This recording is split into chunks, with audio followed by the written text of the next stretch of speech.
We have had such an incredible week. It's just been just amazing what happens when a group of people come together truly excited about what they're creating. And as physically tired as many of us are, we have just gotten happier and happier as the week has gone on. And I was remembering that last week reminded me of a great story.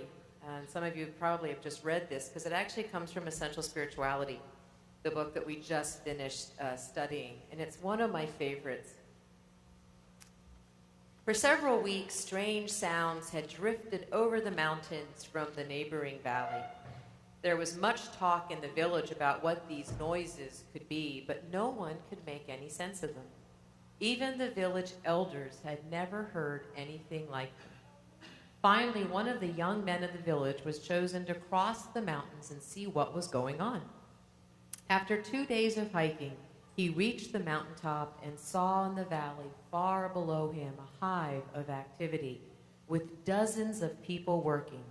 See why I was reminded of this story?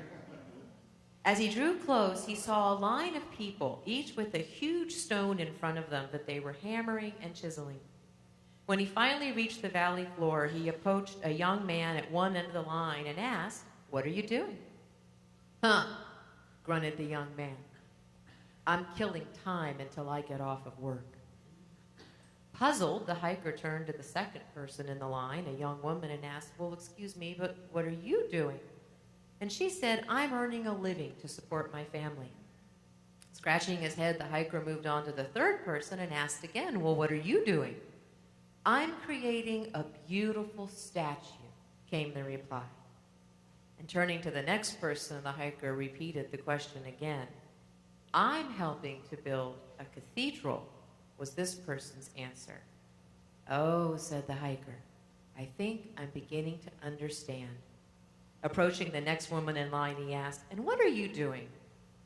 She said, "I am helping the people in this town and the generations that follow them by helping to build this cathedral." "Wonderful," exclaimed the hiker. "And you, sir?" he said to the man beside her. "I am helping to build this cathedral in order to serve all of those who use it and to awaken myself in the process. I am seeking my salvation through service to others." And finally, the hiker turned to the last stone worker, an old, lively person whose eyes twinkled and whose mouth formed a perpetual smile. "And what are you doing?" he asked. "Me?" smiled the elder. "Doing?" At which point he roared with laughter. "This ego dissolved into God many years ago. There is no I left to do anything. God works through this body to help and awaken all people and draw them to him." So Dr. Walsh made the observation in the book, 7 people cutting stones. What a world of difference in their motives and their lives. So last Sunday, we concluded our value series by looking at our value of fun.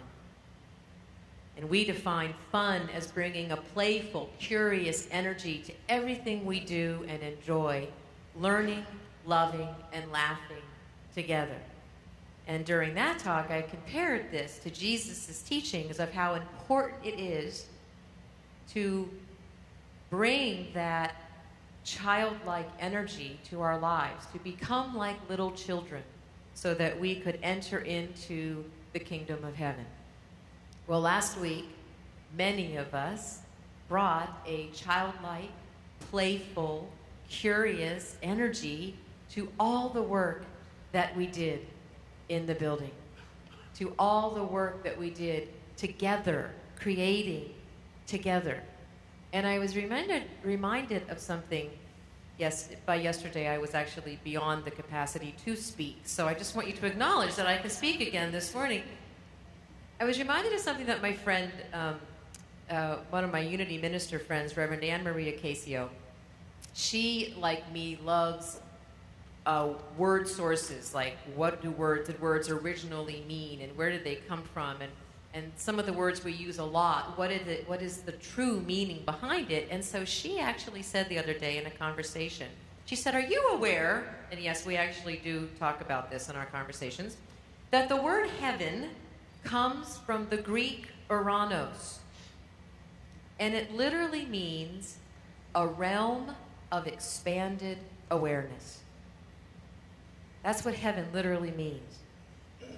So how cool is it, and here's the paradox, that in order to enter into the realm of expanded awareness, now wouldn't we see that as being, very enlightened and very mature and very kind of lofty? But no.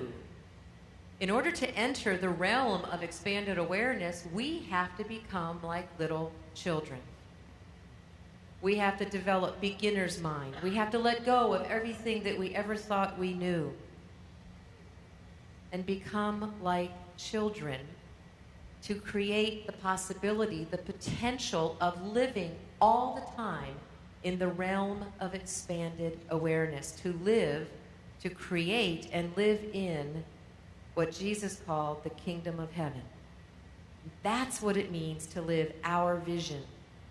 Our vision as one world, one with spirit. We create a global community centered in peace, love, and joy.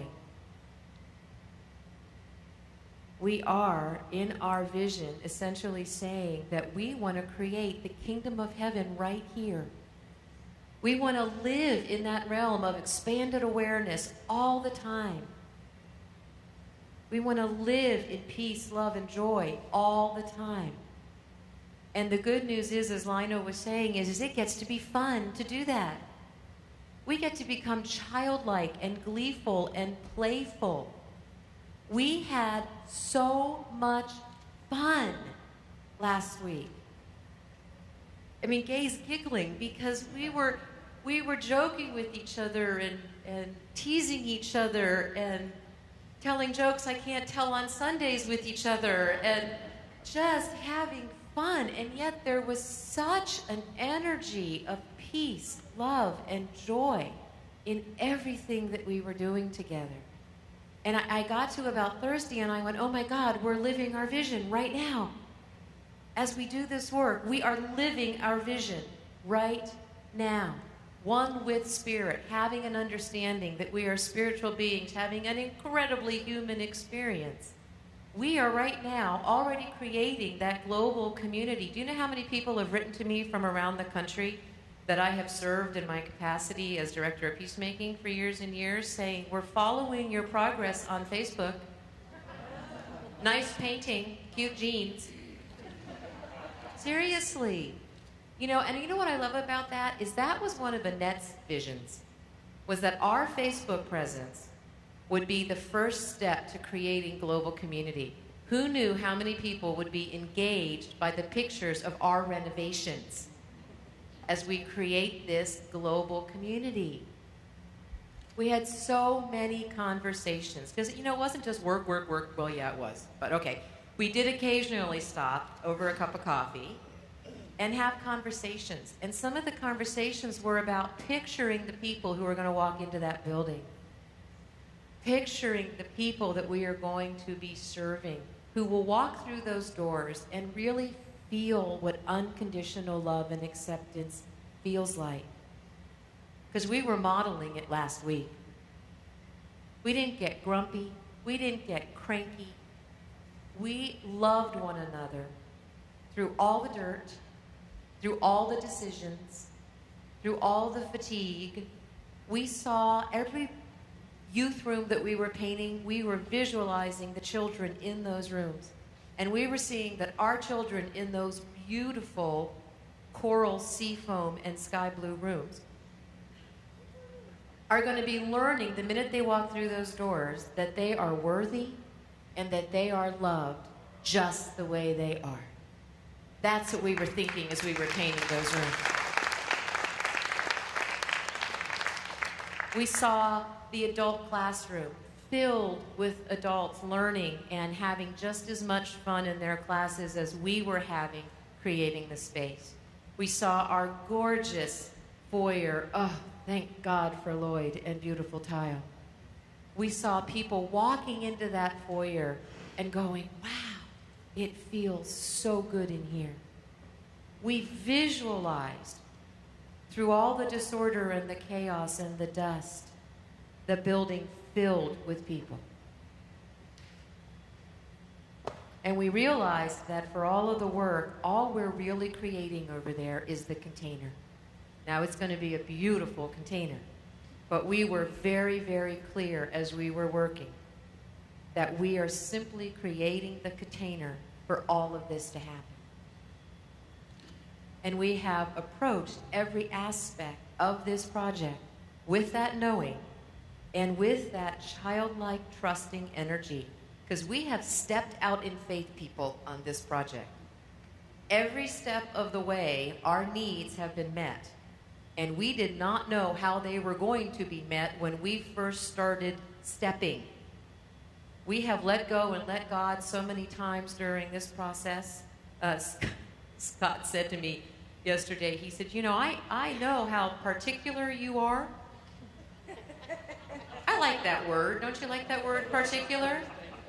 And he said, and you know, I just want to acknowledge I have watched you all week letting go.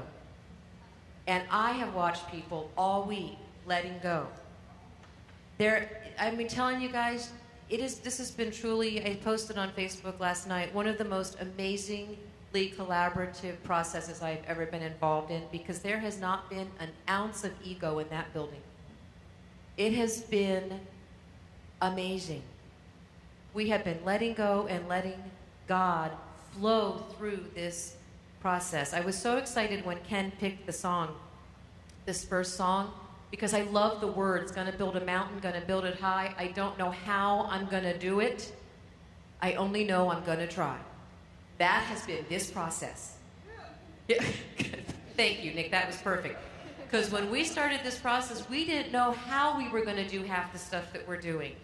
We didn't know who was gonna show up to do all of this. We didn't know how all of this was gonna be getting paid for. We still don't know how all of this is going to be getting paid for. But we know that every step of the way, someone with the time, talent, or treasure to support it has appeared. Absolutely appeared. I love this, one of Martin Luther King Jr.'s little tidbits of brilliance. Take the first step in faith. You don't have to see the whole staircase. Just take the first step. And that's what we have been doing every step of the way. When we came together to create this community, we had no idea. We still have no idea what this is going to look like. But we have stepped out and stepped up, trusting that when we get to the top of that staircase, we're going to be creating heaven out of a little hell. So,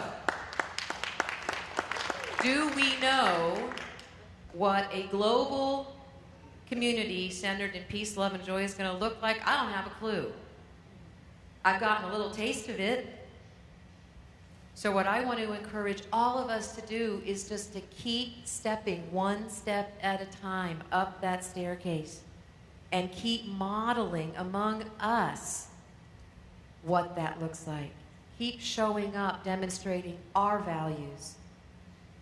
Because we are right now in this community the first step of creating a global community centered in peace, love, and joy. And as we keep coming together, the ideas will keep flowing, and they will keep gelling, and we will keep co-creating together as we are open to even greater and greater possibilities. This project just keeps getting better and better because everyone's bringing who they are to it and their ideas and their creativity, and we're just having a ball saying yes to every new great idea that comes along. So we are building one world from a little hope and a lot of love and a lot of sweat and a lot of Epsom salts, thanks to Lenore. The global community we are seeking to create is starting right here with us as we individually and communally celebrate our one heart and the many, many paths that have brought each of us to this room. That's how our vision is coming true, one step at a time, getting us up to the top of that staircase, not knowing how we're going to do it or what it's going to look like when we get there. And that is part of the fun. So let's take that into meditation.